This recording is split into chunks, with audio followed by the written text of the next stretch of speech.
बिस्मिल्लाहिर्रहमानिर्रहीम। अस्सलाम वालेकुम। क्या हाल है आप सबके? मैं उम्मीद करती हूँ कि आप सब बिल्कुल खैरियत से होंगे। अल्हम्दुलिल्लाह मैं भी बिल्कुल ठीक हूँ। आज हम बनाने लगे हैं गोश्त और मटर। चलिए स्टार्ट करते हैं। तो जी यहाँ पे सबसे पहले मैंने एक प्रेशर कुकर लिया है, इसमें मैंने ऐड कर लिया है बीफ तकरीबन 1 केजी। अब यहाँ पे मैं इसमें ऐड कर रही हूँ तकरीबन 3 अदद बड़े साइज़ के प्याज। अब यहाँ पे मैं ऐड करूँगी टमाटर तकरीबन 4 अदद बड़े साइज़ के। अब मैं इसमें ऐड करूँगी हस्बे ज़रूरत पानी।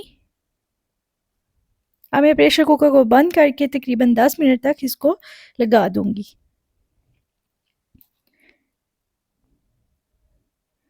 तो जी अब यहाँ पे आप देख सकते हैं 10 मिनट मैंने प्रेशर कुकर लगाया है। अब 10 मिनट जो है हो चुके हैं। अब प्रेशर कुकर खोल लेंगे और यहाँ पे आप देख सकते हैं टमाटर प्याज भी अच्छे से गल चुके हैं और जो हमारा बीफ था वो भी अच्छे से गल चुका है।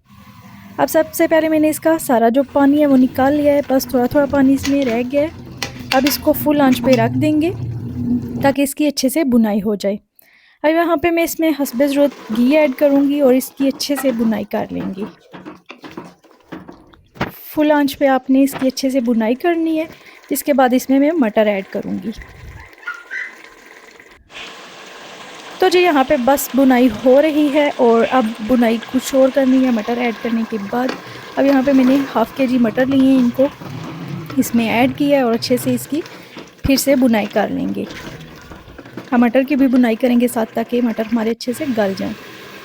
अब यहाँ पे सारे मसाले ऐड कर लेंगे। 1 टेबल स्पून लाल मिर्च पाउडर, 1 टेबल स्पून कुटी लाल मिर्च, 1/2 टेबल स्पून हल्दी पाउडर, 1/2 टेबल स्पून धनिया पाउडर और हस्बे ज़ायक़ा नमक ऐड करने के बाद मैंने इसको अच्छे से मिक्स कर लिया है और इसकी बुनाई करेंगे अच्छे से ताकि हमारे मटर जो है वो गल जाएँ। गोश्त तो हमारा पहले से गला हुआ है, मटर अच्छे से गल जाए और अच्छे से इसकी बुनाई हो जाएगी। जितनी ज़्यादा आप बुनाई करेंगे इतना ही मज़े का आपका मटर और ये बनेगा, मटर और बीफ बनेगा।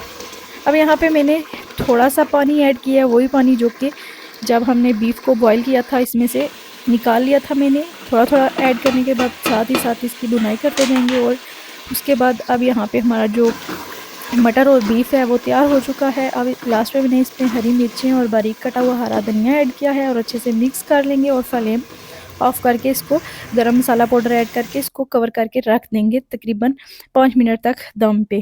अच्छे से ये रेडी हो चुका है। तो जी यहाँ पे हमारा मज़ेदार मटर और बीफ तैयार है। अगर आपको ये आज की रेसिपी पसंद आई है तो वीडियो को लाइक करें, शेयर करें और मेरे चैनल को सब्सक्राइब करें। बेल आइकन को ज़रूर प्रेस करें मेरी नई आने वाली वीडियोज़ के लिए। अपना बहुत सा ख्याल रखिएगा। अल्लाह हाफिज़।